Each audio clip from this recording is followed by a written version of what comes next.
Assalamu alaikum. Dear students, today's topic is, do we find politics in seemingly non-political domains? ध्यान दीजिए, do we find politics in seemingly non-political domains?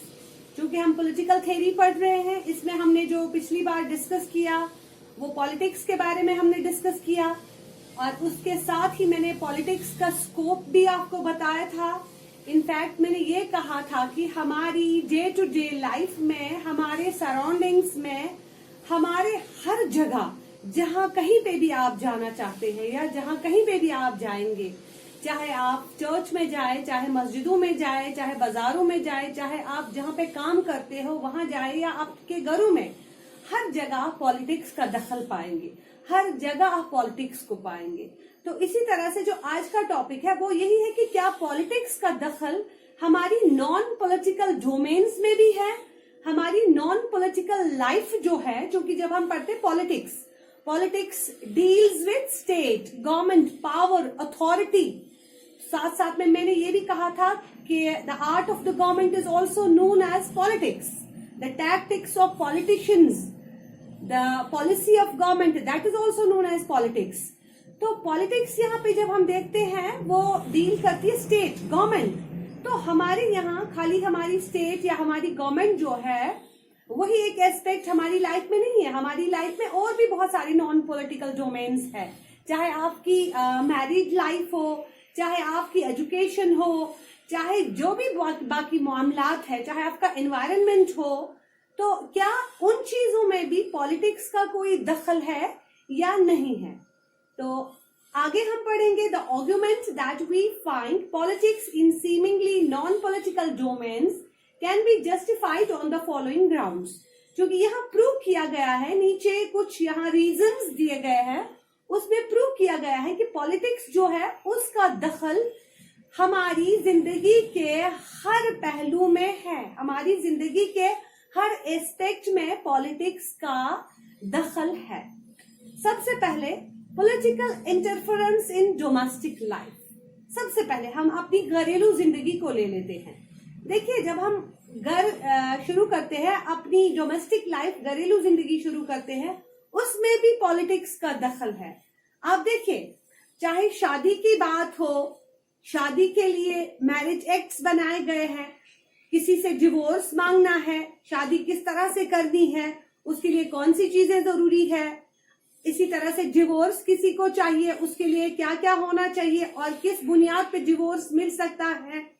हमारी जो domestic life है उसमें भी politics का दखल है, क्योंकि चाहे मुस्लिम लॉ की बात करें, चाहे हिंदू लॉ की बात करें, वहां पे पूरी तरह से मैरिज लॉज, मैरिज एक्ट्स दिए गए हैं, इसी तरह से डिवोर्स के लिए एक्ट्स दिए गए हैं, या बाकी जितने भी, चाहे हस्बैंड वाइफ के बीच में कोई कंट्रोवर्सी है, चाहे हस्बैंड वाइफ जो है उनमें कोई प्रॉब्लम है, उसको कैसे सॉल्व करना है, तो सारी चीजें जो है उसमें पॉलिटिक्स का दखल है, क्योंकि हमारी स्टेट ने हर एक चीज के लिए, मैरिज वगैरह के लिए लॉज बनाए हुए हैं।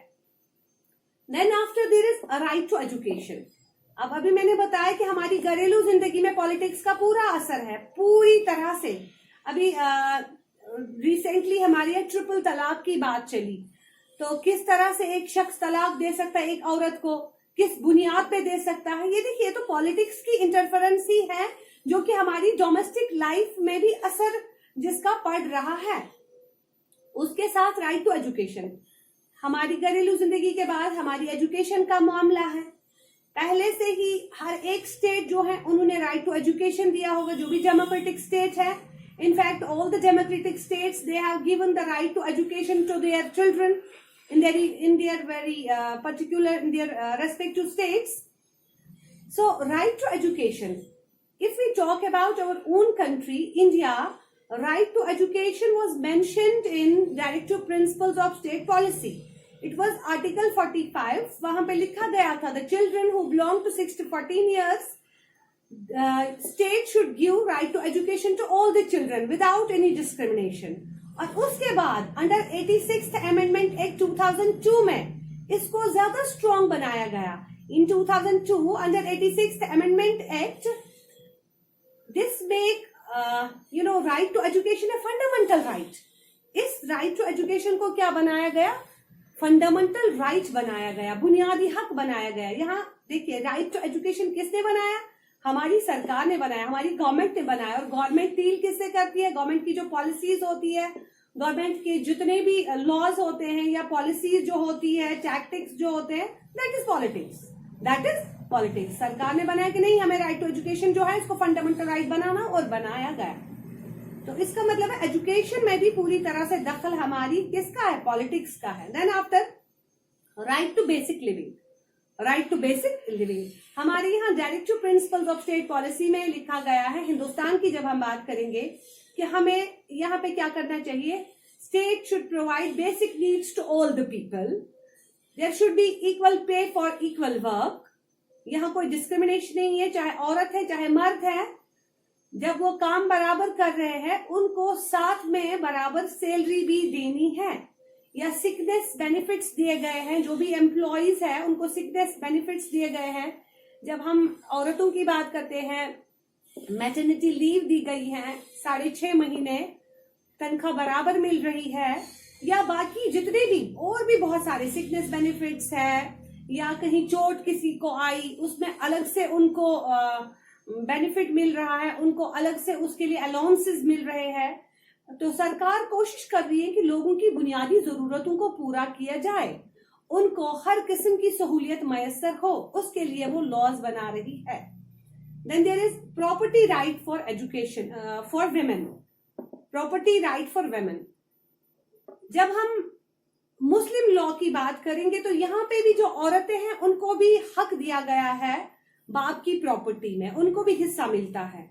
और यहाँ पे रिसेंटली 2005 में under constitutional amendment act 2005 it provides Hindu women with right to equal inheritance of property in their father share.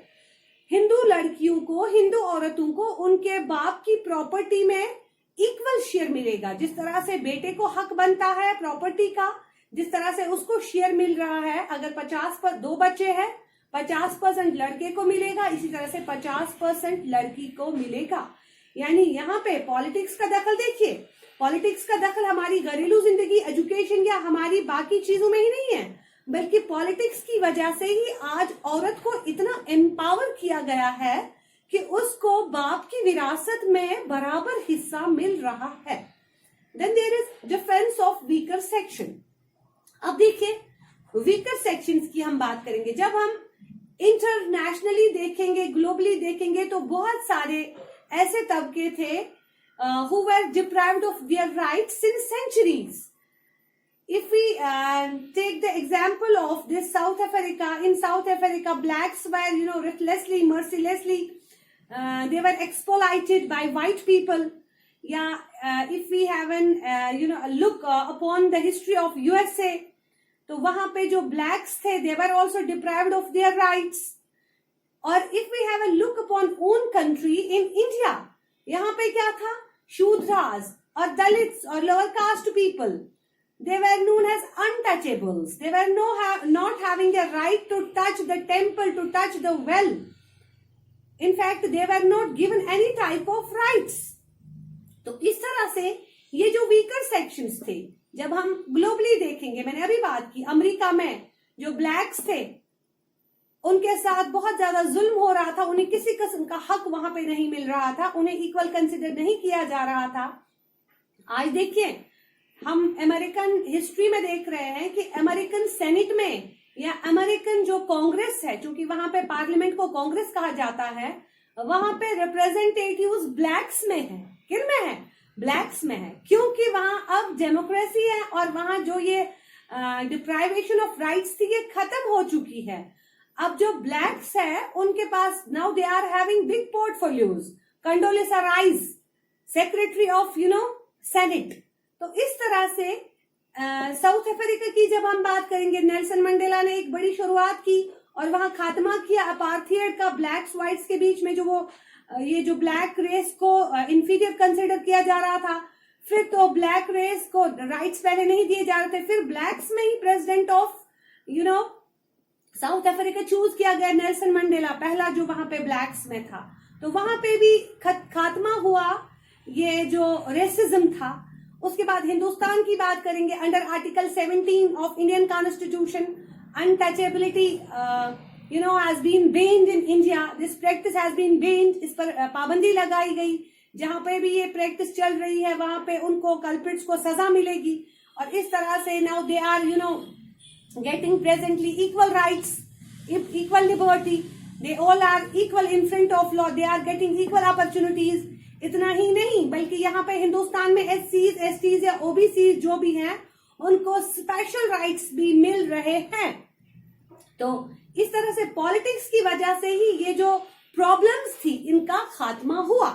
Then there is environmental problems. अब देखिए हमारी घरेलू जिंदगी में या हमारी पूरी लाइफ में ही नहीं बल्कि हमारे सराउंडिंग्स की जब हम बात करते हैं, अपने एनवायरनमेंट की जब बात करते हैं, उसमें भी पॉलिटिक्स का बड़ा दखल है, बड़ा रोल है। क्योंकि हम देख रहे हैं हमारे यहाँ प्रेजेंटली बहुत सारी एनवायरमेंटल प्रॉब्लम्स है, चाहे आप बात करेंगे air pollution, noise pollution, water pollution या सॉइल पोल्यूशन की बात करेंगे, डिप्लेशन ऑफ ओजोन लेयर की बात करेंगे, ग्लोबल वार्मिंग की बात करेंगे। इन सब चीजों के लिए इंटरनेशनली भी और नेशनली भी लॉज बनाए गए। हमारी सरकार ने भी इसके लिए कानून बनाए हैं और इसके लिए इंटरनेशनल लॉज भी बने हुए हैं कि इन प्रॉब्लम से, एनवायरमेंटल प्रॉब्लम से किस तरह छुटकारा पाया जाए और गवर्नमेंट्स को क्या क्या स्टेप्स उठाने चाहिए इन प्रॉब्लम्स को कम करने के लिए। Then there is terrorism and other forms of violence. और एक बड़ी बात, चूंकि टेररिज्म, दहशतगर्दी जिसको हम कहते हैं, 90s ऑनवर्ड्स टेररिज्म शुरुआत हुई टेररिज्म की। इस पर भी चाहे हिंदुस्तान की सरकार ने पोटा यहाँ पे बनाया, प्रिवेंशन ऑफ टेररिज्म एक्ट, या इस तरह से हम इंटरनेशनली देखेंगे ग्लोबल वॉर ऑन टेरर जब स्टार्ट हुआ था जिसमें बहुत सारे नेटवर्क्स खत्म कर दिए गए थे टेररिस्ट्स के। तो नेशनल लेवल पे या इंटरनेशनल लेवल पे भी बहुत सारे लॉज बनाए गए, किसके लिए? To curb terrorism and other forms of violence.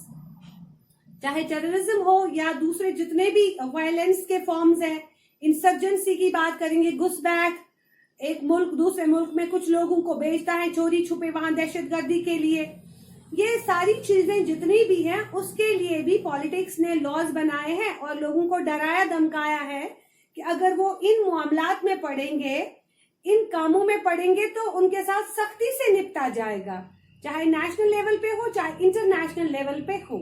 तो पॉलिटिक्स जो है इसका दखल देखिए अब हर एक फील्ड में, हर एक सेक्ट में, हर एक एस्पेक्ट में पॉलिटिक्स का दखल है, चाहे एजुकेशन हो, डोमेस्टिक लाइफ हो, चाहे राइट्स की बात करें, चाहे वीकर सेक्शंस की बात करें, चाहे एनवायरनमेंट की बात करें, या चाहे जितने भी टेररिज्म में अदर फॉर्म्स ऑफ वायलेंस है, उससे भी और भी बहुत ज्यादा जितने हम गिनवाने बैठेंगे वो कम हो जाएंगे।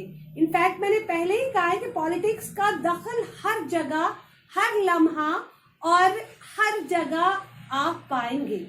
मेरे ख्याल में आज के लिए इतना ही। अल्लाह हाफिज।